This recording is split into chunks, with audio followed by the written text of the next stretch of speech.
Assalamualaikum warahmatullahi wabarakatuh. Selamat pagi dan salam sejahtera bagi kita semua. Dalam pertemuan pagi hari ini, insya Allah kita akan membahas tentang the future of population health dalam mata kuliah pengantar ilmu kesehatan masyarakat. Semoga tetap semangat menjalani perkuliahan online dan tetap menghasilkan kualitas yang terbaik.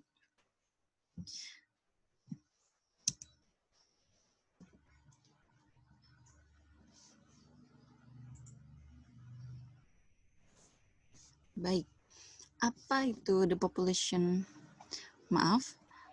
future of population health? Jadi kita akan berbicara bagaimana sih populasi kesehatan di masa depan. Ya, in the future, di masa depan nanti, we have to examine the population health approach to public health. We have to view population health as putting together individual at-risk group and population approach to address public health problems using an evidence-based approach. We have seen that the key to successful population health approach in the future require a system thinking approach combining these types of strategies to maximize the efficiency and effectiveness of our health system. So, yang harus kita highlight adalah di masa depan, kita harus fokus kepada kelompok-kelompok yang berisiko or at risk group. Kelompok yang berisiko. Mengapa kelompok yang berisiko? Karena, sebelum kita membahas kelompok yang berisiko, bisakah Anda berikan saya contoh kelompok-kelompok masyarakat yang disebut kelompok berisiko itu apa aja sih?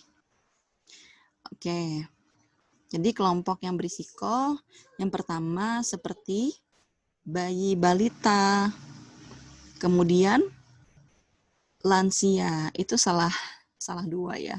Ada dua contoh untuk at-risk group, kelompok yang berisiko. Mengapa bayi balita dan lansia? Karena bayi balita merupakan kelompok usia yang masih pada tahap perkembangan, sistem imunitas sedang pada tahap pembentukan, dan berisiko jika mengalami atau terpapar suatu pajanan penyakit, virus, bakteri, dan lain-lain. Sedangkan lansia, walaupun sudah usianya lansia, namun untuk perbaharuan antibodi, perbaharuan sel sudah tidak seperti saat produktif atau saat usia produktif lagi. Jadi bayi lansia merupakan kelompok berisiko untuk terpapar penyakit atau masalah kesehatan.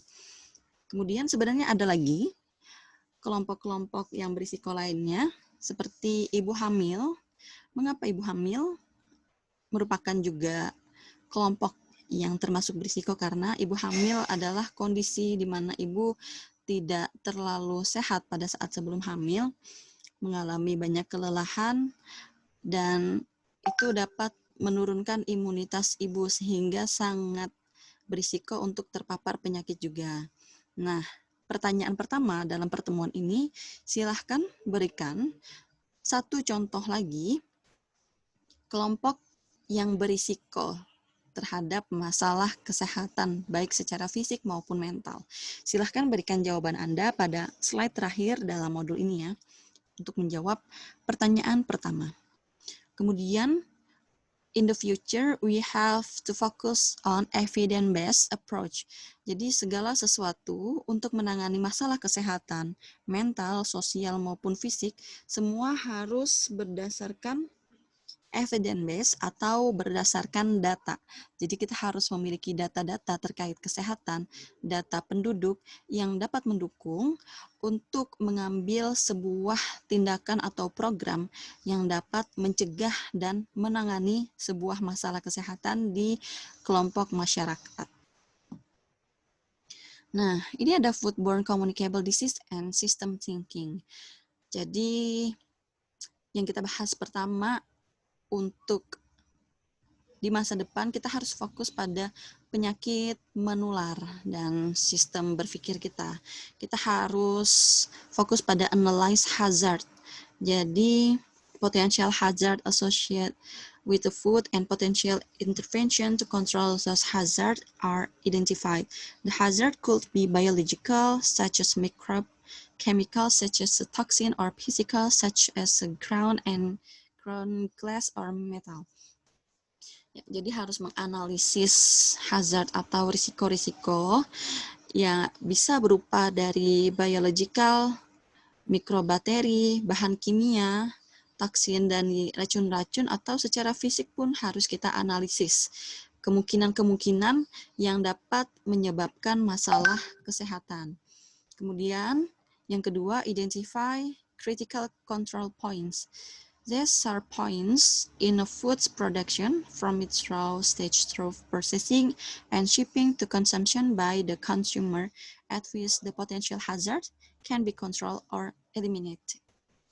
So, pada tahap yang kedua, identify critical control points. Kita harus mengidentifikasi secara kritis poin-poin penyebab masalah kesehatan yang sangat simple. Contohnya dari foods production, bagaimana cara kita mengelola atau mengolah sebuah makanan hingga disajikan dan sampai kita konsumsi. Misalnya dari cooking, hal tersimpel adalah cooking.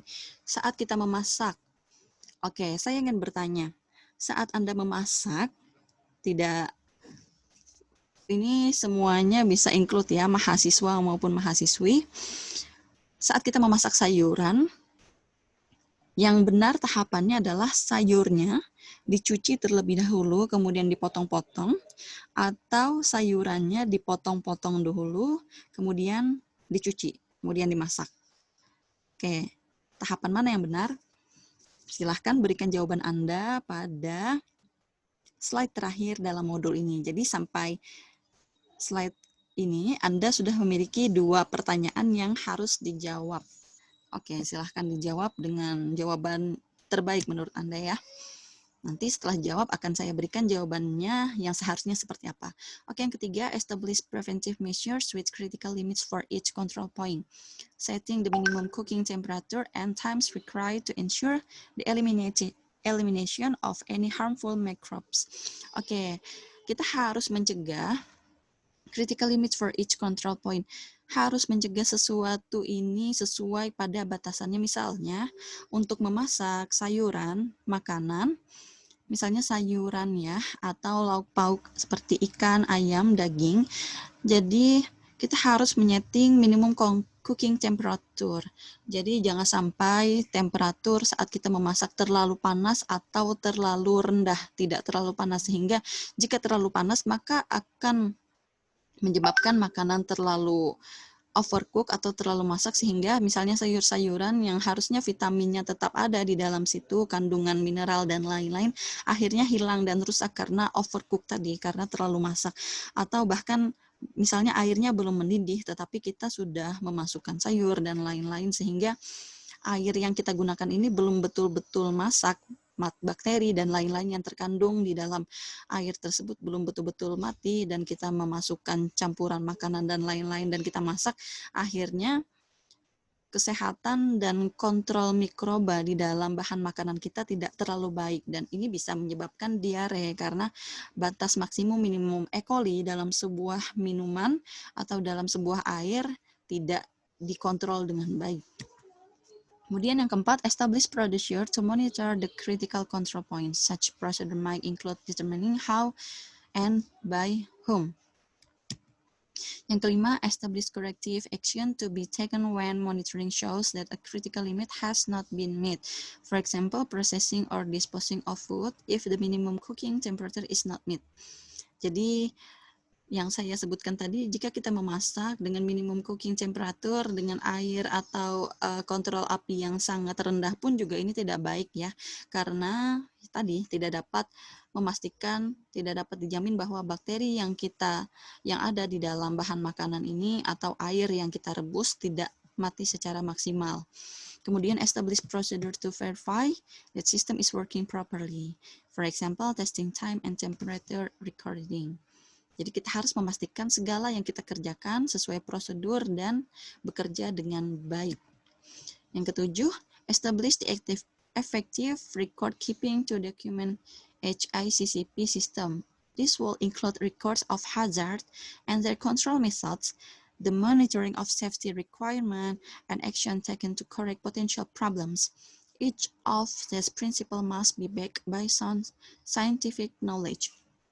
Jadi tahap ketujuh ini, kita harus benar-benar memastikan bahwa keamanan dan aksi untuk mengambil sebuah masalah yang berpotensi itu harus betul-betul sudah dipersiapkan dengan matang dan harus dengan pengetahuan yang ilmiah. Jadi untuk di masa depan misalnya di sebuah lingkungan kesehatan dan keselamatan kerja, untuk safety-nya harus betul-betul diterapkan untuk alat pelindung diri dan lain-lain.